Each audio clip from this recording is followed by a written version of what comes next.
Hello, everybody.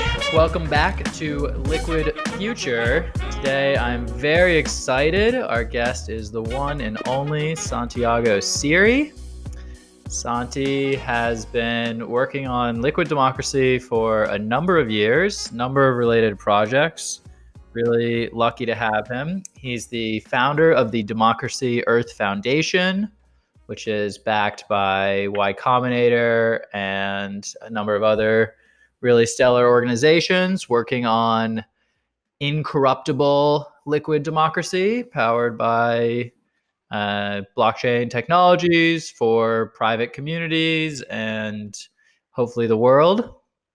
He was also one of the founders of the Partido de la Red, the Peers Party in Argentina, who was one of the pioneers of the strategy of running candidates for office who pledged to vote as their constituents direct them. And he's a leader in the crypto community, involved with a lot of things related to cryptocurrencies. And he's also the author of Hacktivismo. Did I pronounce that right? Your Spanish is very good, David. Thank you. And that was published in 2015. And before that, he was a game developer. Oh, and of course, he was the creator of Democracy OS. Before Democracy Earth and the current software Sovereign, he also created Democracy OS. So he's been working on this stuff for nearly a decade now, right, Santi? Yeah, it's been over 10 years. I think so. One of the first projects I can relate to based on cryptocurrency, it was before cryptocurrency, was a project called the Woofie Bank that was a virtual currency where we measured social reputation applying a PageRank-like algorithm over Twitter. And it was trying to figure out social media influence and trying to peg a currency to that. Back then, in a centralized way, completely unaware in 2009 on at least then on the paper, the Satoshi's paper that was already out there. And in 2011, a friend of mine recommended me Bitcoin. And Bitcoin became a survival tool in a highly inflationary country like Argentina. And then has been deep down the rabbit hole of understanding how the internet can shape and transform institutions and it's been a decade. I still consider myself a game developer though, it's all games at the end of the day. That's funny. So so the Woofie, that's based on Down and Out in the Magic Kingdom, right? That's correct. We took the name from that book from Cory Doctorow, where they had this reputation currency in this future dystopian world. I think there's also a very good episode of Black Mirror. I think it's the first one on the third season or the second one. That is how reputation is used as a currency. And now it's interesting because in crypto, I think influence is also becoming like a very, our reputation. It has an impact on these different networks. Absolutely. Yeah, I mean it's this extreme environment where there's so much narrative about trustlessness, and yet in fact a lot of people end up placing a huge amount of trust in these rather unknown actors and all sorts of characters coming in and out. So before we get too into it, just you let something out there that sounded really juicy about how you still consider yourself a game developer. So can you just speak to that? How do you see the connection between your work today and game development? Wow. So, when I was doing games, the first big game that I worked on was actually a soccer management game where you are the manager of a football team, we would say in Argentina. It's a subgenre of games that is very popular where I come from. And in the game that I worked, this is over 15 years ago, it was a management game where you were able to make ethical decisions.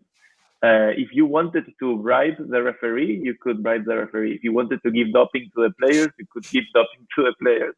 If you wanted to send the hooligans to bother the rival team, you were able to do that. and we pitched the game as a very realistic soccer simulator. And for some reason, that game was very successful in countries like Russia and Poland and in Argentina. But at the same time, these are very corrupt markets with very high rate of piracy. So I didn't see a penny from the publishing of the game. But in hindsight, I look at what I have experienced in politics and what is the most traumatic thing that I found in the real world was precisely this element of corruption. And we build games or we create rules to prevent or to try to fight corrupt behavior. And understanding the nature of this, I think it's what boils down the very essence of politics.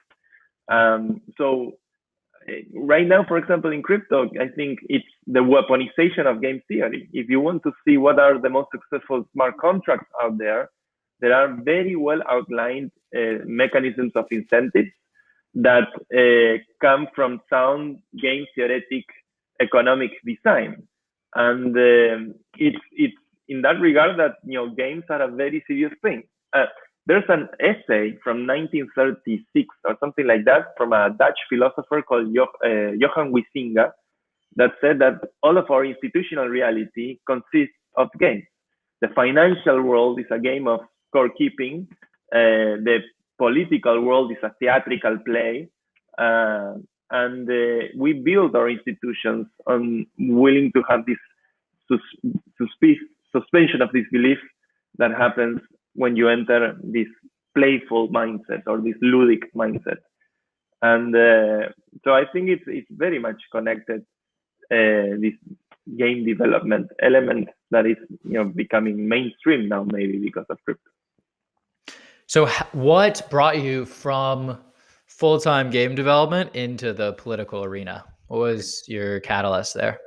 I actually transitioned from game development to in the epoch of Web 2.0, 2007, 2006. Flickr was like a big deal back then, and this idea of using social media, user-generated content, and this new birth of the web made me to stop working on video games. And I had a startup in Argentina for 7 years. The name of the company was Pop Ego, where we did research applied to social media. And we actually worked for some very, very big brands like Unilever, PepsiCo, all of their operations in South America. We paid attention to how people were talking about their different products on Twitter and other social media. And we were able to get very relevant insights. For example, every morning, women would complain on Twitter getting burned with their hair straightener. So we tell Unilever, you should target the advertising for your cream to straighten hair every day at 9 a.m. And women were talking about this. And it was, suddenly I realized that the marketing operations of these companies are real intelligence operations. It was a lot of fun until one day we got our doors knocked by a political party of Mexico that wanted to use our technology. And I knew a little bit about the politics of Mexico and about this political party, and that was like a boundary I was not willing to go in there myself. So it was, one thing is to sell this for consumer goods, which also I had probably some moral considerations or ethical considerations, but a whole different thing is to give this type of technology to a political party from Mexico to put a candidate which I don't know anything about. And that led me to a political awakening of my political consciousness, which is what was always there. If you look in, I think everyone that is interested in becoming an activist has a history with politics, or an historical interest in politics. And discovering this led me in 2012. I was invited to a conference around that time held by the World Economic Forum. It was my first time participating in that type of conference. I was more used to tech conferences.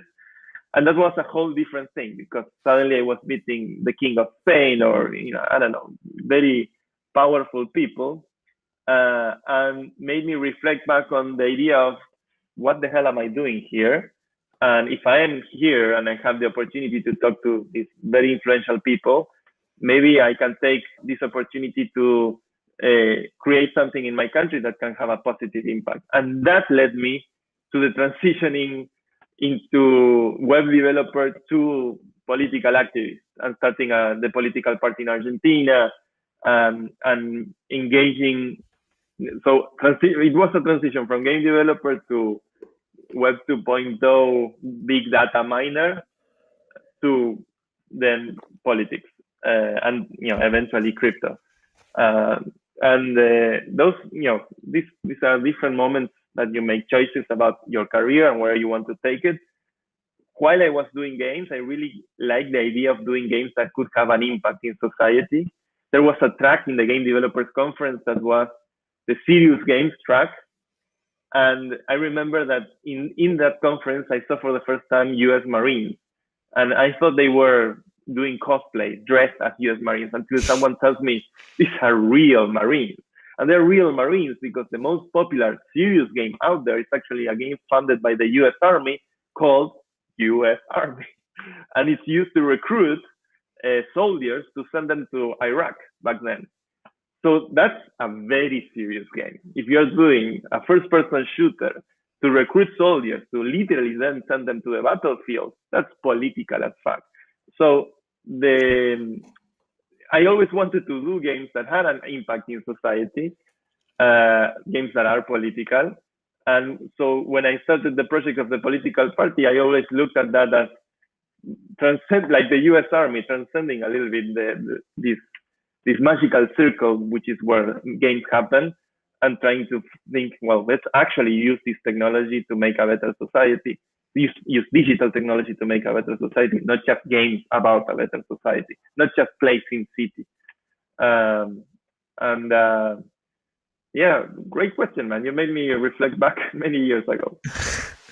Okay, so continuing this theme, you privately have told me the story about when you were starting the political party, but to the extent you're willing to share, and we can cut whatever you want to cut, but you've told the story about the ways in which you were surprised to discover some of the realities of the political process that weren't exactly what you were expecting. Oh, I think that it's very important in politics to be very honest about yourself. And experiencing political reality was in a country like Argentina, which is very hostile, can be very violent even. It's not a joke to run for office or put yourself out there. You become exposed to a society that is still struggling in many ways. And to me, it was quite an awakening. And after I do share about my experience in politics. The best advice that I got was from a colleague, from a mentor that I had in my career, a guy called Emiliano Cargeman, who now runs a nano satellite company. He has like, I think, 20 satellites in low orbit right now. He's really a genius. And Amy once told me, Siri, if you're going to engage in politics, never drink your own Kool-Aid. And that's actually that starts to happen a lot in politics. And in my case with the party was when we were gonna present who were gonna be the candidates of the party. Of course, there was a moment where I felt the temptation to drink my own Kool-Aid and compete for being the first candidate and run. In Argentina, you have to present a list of candidates, and whoever becomes the first one in that list is usually the face of the party, right? And it was, for me, it was a moment of a lot of introspection, because it was obviously very tempting to me to suddenly, go for it myself on the first place, and believing or deluding my own self that maybe my destiny was to, I don't know, be the president of Argentina. Something that happens a lot in politics is that a lot of people start surrounding you, and they start talking you in your ears, and they poison you through the ear. They start, telling you things that you like to listen, as much as you listen to a lot of things that you don't like to listen. And because you are so exposed to these polarizing opinions about your own self many times, You rather, you start playing mind tricks on yourself. Your mind starts playing tricks on yourself, and you become. I think you become.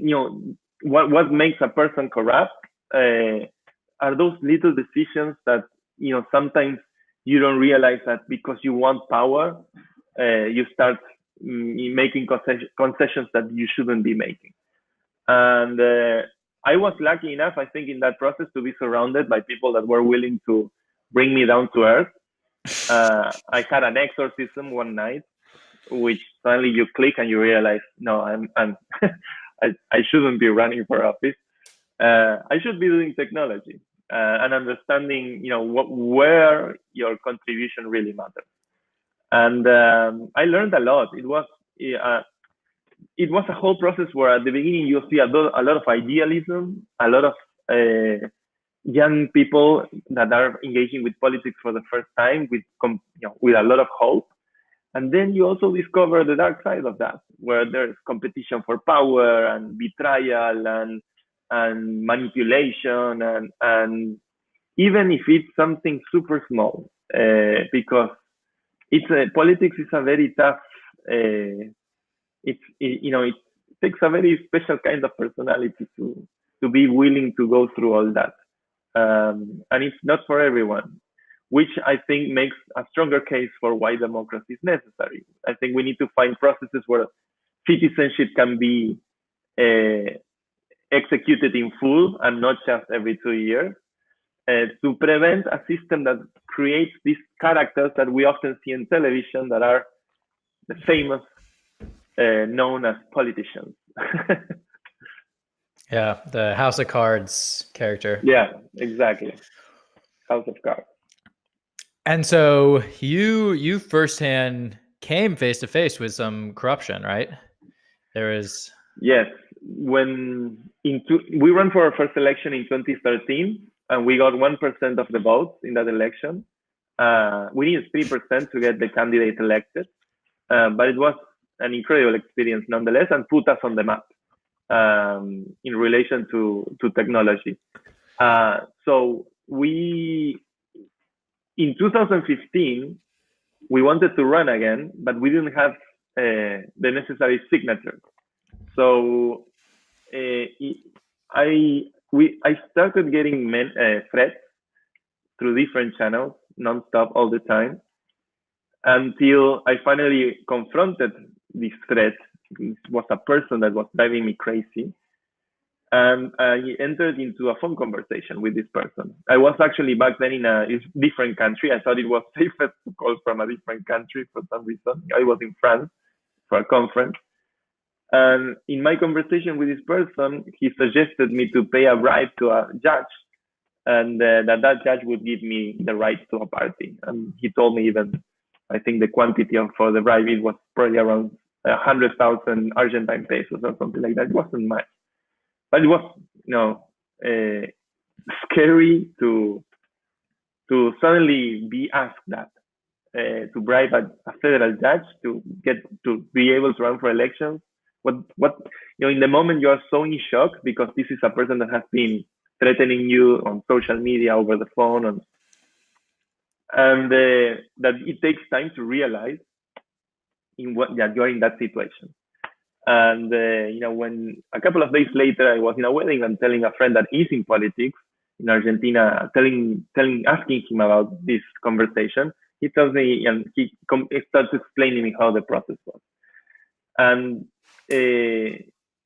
that's you listen a lot of times. You listen about politics, stories about corruption, about envelopes being paid under the table, and it's a heartbreaking thing to see that in the flesh for the first time.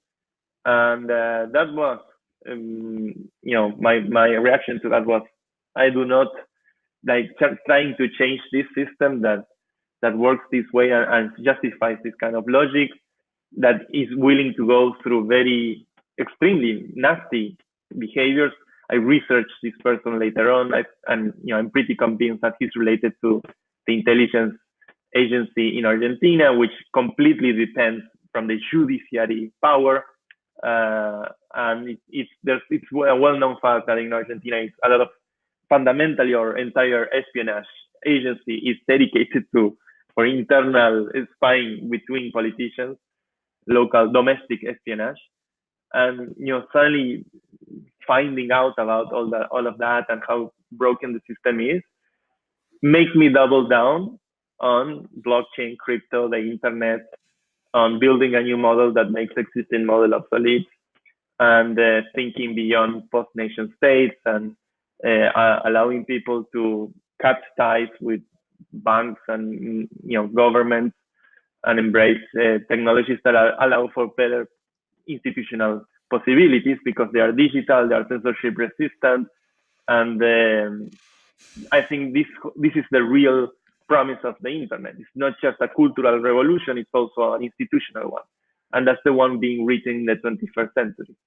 And I want to double down on that because competing for a tiny place in a massive, mafia-like structure of power, it's definitely not worth my time. And this is coming from Argentina. Obviously, I think at the same time we need to understand why we have the institutions we have, the legacy and the history of how much it took to build those institutions.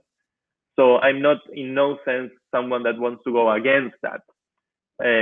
I want to build on top of what we are allowed to build, and hopefully create a bridge to something better, but not the traditional politics.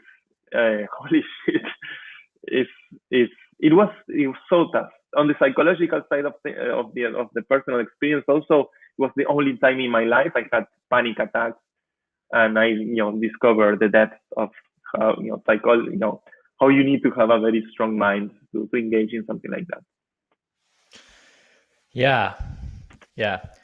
Okay, so wow, I mean, it's amazing. Thank you for sharing. So then you moved to California, right? Yeah, California. What happens next? How does that change things? So what rescued me from all of that was Y Combinator. When we got accepted to the winter batch in 2015 as a nonprofit, they gave us our first donation, and suddenly we were able to bring our experience of exploring the intersection of democracy and the political system and the internet to the possibility of thinking about that in a global way, because that's the nature of Silicon Valley, and that's the ecosystem that an environment like YC puts you in, with entrepreneurs from all over the world, with very talented individuals all around you. And for us, it was the possibility to, to think, what's the fundamental aspect of what we're doing? What's the end game? Let's start with the end game. I'm now reading a lot about mechanism design. I have this book that is really interesting, which is, you begin with the end result of what you want to create in terms of economic impact, and you build from that end result. You build the game backwards. And the end game is democracy for Earth. Something you have. I like democracy as a political idea because it's the one exception. It's the idea that it's not absolutist or totalitarian like all the other ideologies. It's the ideology of how we think about ideology. It's about how we do the process that helps make decisions in a collective way. And I think that we need to think about global governance. We need to think about the globalization of politics.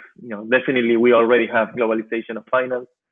So because of all of that, I think California represents the whole Earth catalog, this historic piece of culture that comes from California, from the 70s, that famously inspired Steve Jobs to quote, "Stay hungry, stay foolish." I think the Californian ideology is this ideology of the end of all frontiers. There's no more frontiers. It's the last frontier. That's California. And definitely, my whole career I've been looking up to the secret of what's going on in Silicon Valley. I grew up as a programmer. I've been programming since I was 10 years old, looking up to Bill Gates and Steve Jobs and those legendary battles.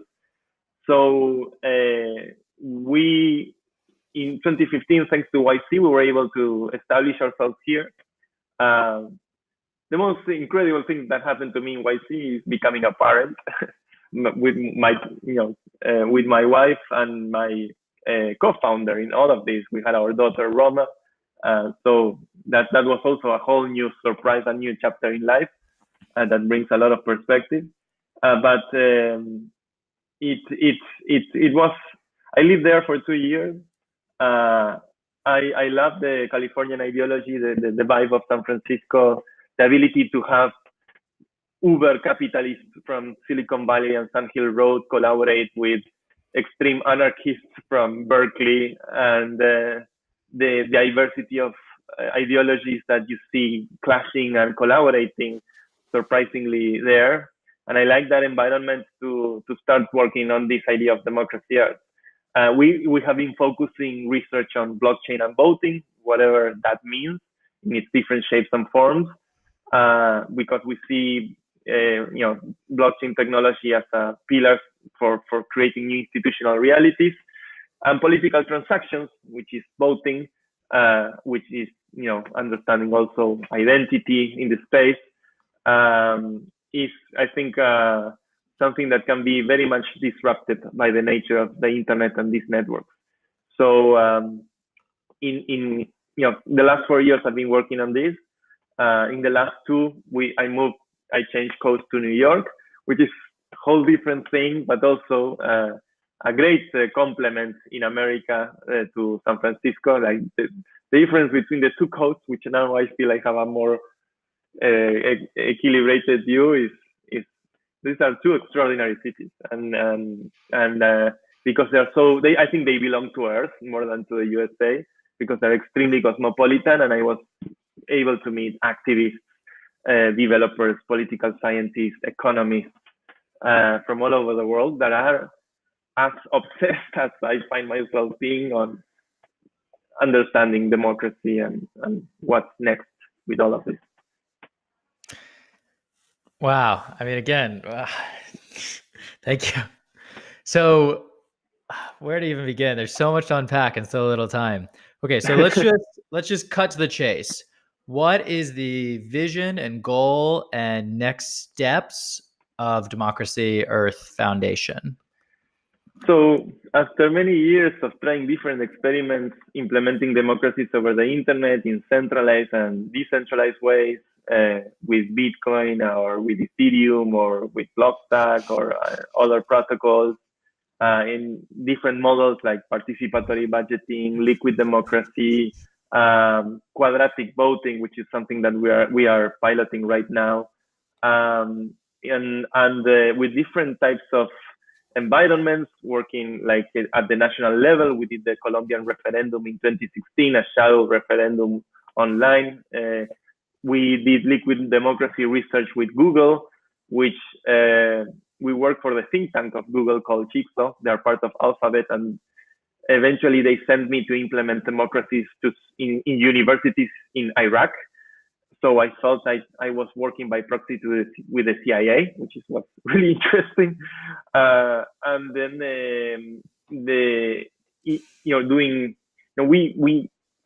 we did a lot of experimentation in the space, and what it boils down to is where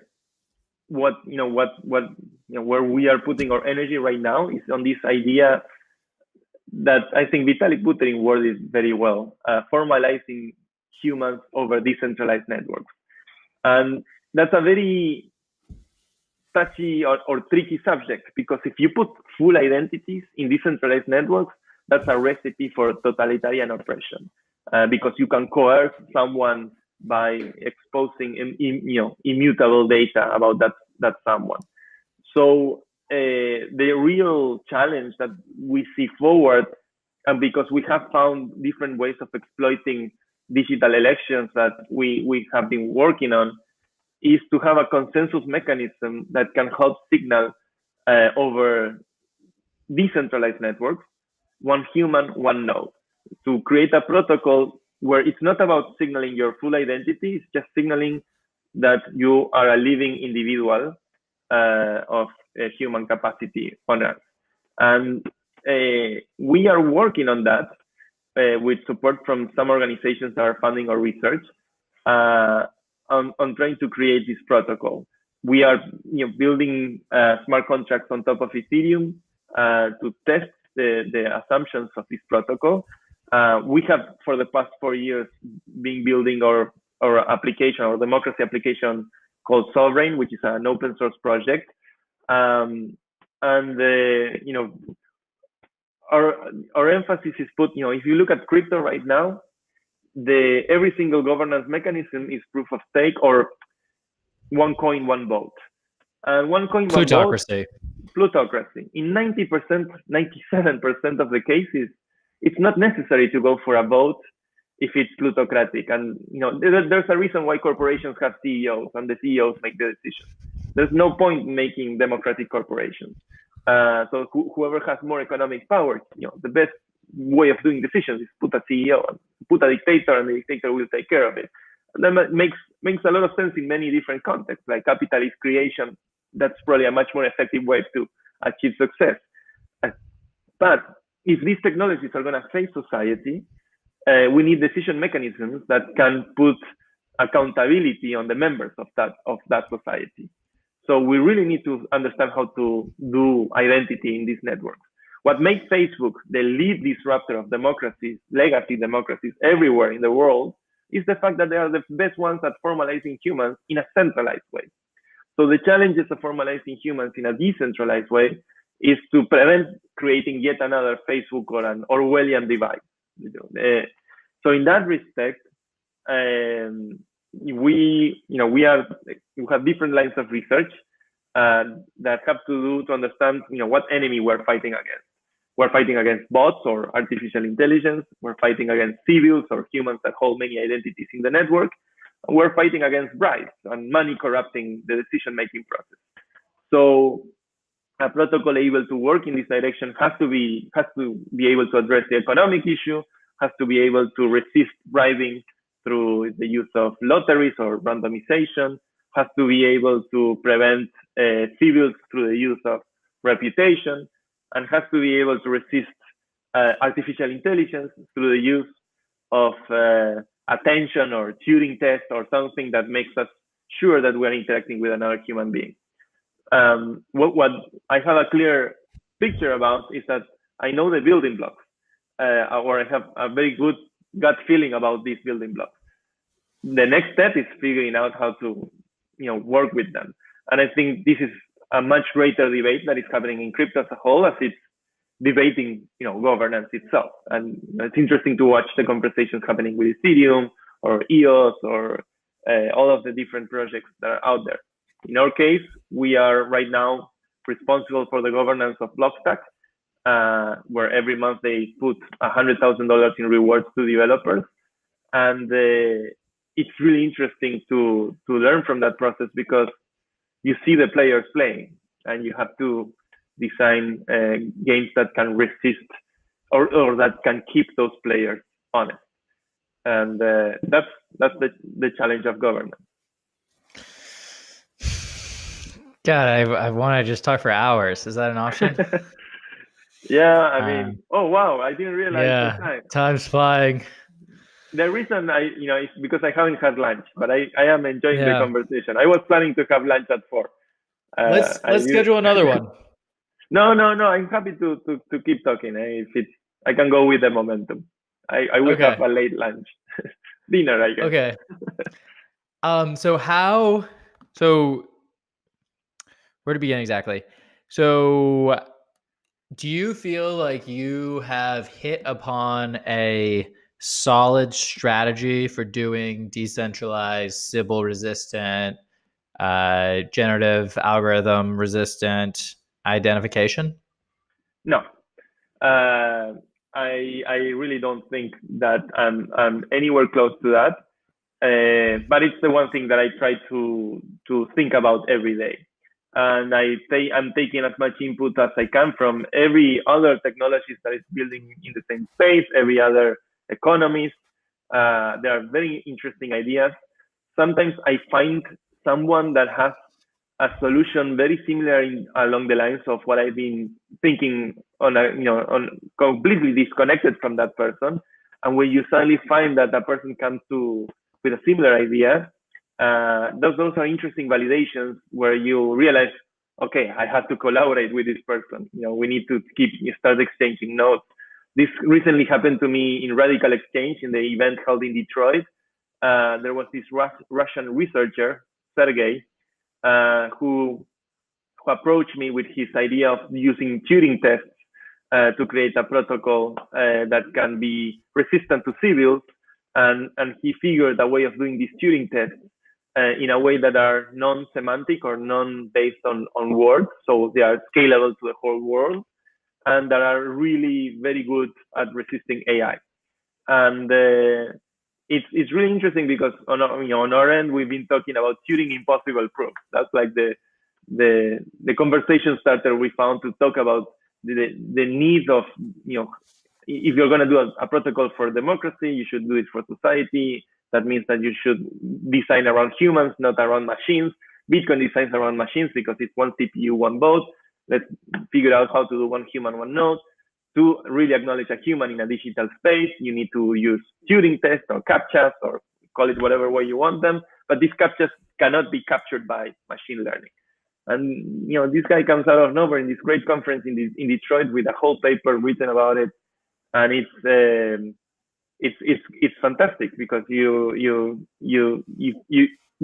has to be an effort that comes from all of us. If we want this thing to be created, in the legitimacy that democracy requires, and I just try to inject myself in those conversations, and I think that's in a great stretch. I think crypto is in good shape because it's, especially in these times that have been bear times. The conversations have gotten way more interesting than during the bull times where it was cheap money, and money can be a huge distraction to what's important sometimes. Definitely. So can I just play devil's advocate for just a second? Oh, please. So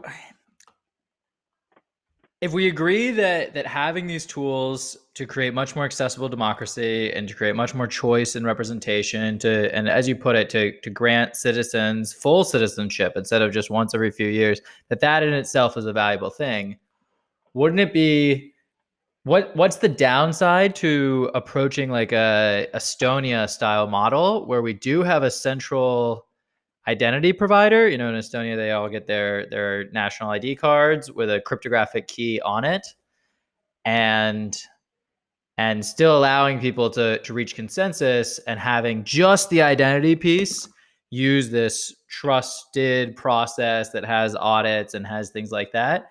I guess what I'm saying is, do we know of examples in which that sort of model is currently unacceptable, failing the populace? You mean like a digital model of governance? Yeah, I mean that. Could we relax the hard constraint? I mean, I get the idea. If we want to have global democracy that includes people in parts of the world with questionable governments, let's say, then we need some sort of tool that works independent of the quality of their government. But isn't it in itself a valuable thing for Estonia, for example, to be experimenting with digital governance, or Taiwan to be experimenting with digital governance? Or I think when it comes to Estonia, Taiwan, like if you talk about, for example, digital education, and digital education means replacing the chalk blackboard for a digital TV blackboard, the paradigm of education is still the same. You are not really using technology in its best possible way to teach and educate. You're just using it for the same oppressive means of traditional education. So when it comes to Estonia, or I think modernizing the state, making the state digital, and upgrading the infrastructure that has registry about our lives, our who we are, it's an important thing, but it's not transformative of the logic of institutions. It's more power to the man, because now the man has digital means, and in that respect, China is like the ultimate digital state. You have 1.3 billion people working for one bank account. So I think that the question that we face in technology is, what new paradigms or what new possibilities does digital technology allow that are simply unthinkable in the spectrum of authority or traditional, the state is the concept of authority, is trust through authority, trust through force. And when we talk about crypto, we're talking about decentralization or breaking the need of a third party that becomes the arbiter or the ruler between a decision happening or not. We want to create networks where your access to identity is given as an uncensorable right. That right now in the world, the concept of the nation state is failing the world because 1.1 billion people don't have an identity. We have 65 million refugees. The problem of not having an identity is way more common than I knew.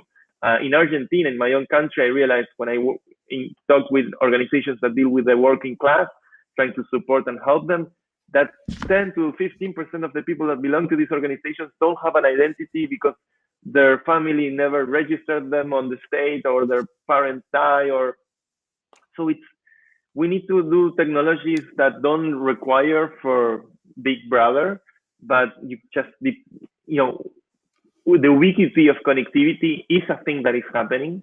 Everyone does have access to the digital space. The digital gap is mostly a generational issue rather than a socioeconomical issue. So the ones that are not connected are probably the elder across all societies. So the future is already a future where everyone has connectivity. And I think that's an opportunity to deploy technologies that can grant rights over economic systems on the basis that you are alive, that you are human, which is a bold assumption. Some people want to give rights to robots, and that you're a legitimate participant of the global ecosystem. And I think it's really embracing how technology widens the spectrum of scaling social capacities. Social capacity is being able to include more people in the decision-making process, being able to bring more welfare or more benefit, economic well-being to people, because we have systems that can look at the planet as a whole. The world we live in today, if you're born in the US or if you're born in Africa, makes a big difference. So that's not fair. Like that, the starting point is not fair. And I think we need to find ways, because technology allows us to think about ways that can actually end that. The internet has that power. And I think this is the greater macroeconomic trend of history happening in the next maybe couple of centuries. But we need to start thinking about it now, because the tools are available right now. So I want to keep asking you questions, but I also want you to get some food. Thanks for remembering that. Why don't we pause here for now, and let's schedule another one and keep chatting, because I mean, again, we could go on for hours and hours. Yeah, that sounds good. I really enjoy the questions, man. You surprised me there. I wasn't expecting to go that back in time. Yeah, I mean, it's important stuff. I mean, you've really been pouring your heart and blood and sweat and tears into it, and it shows. Well, thanks for saying that. Let's do scale for another one. Let's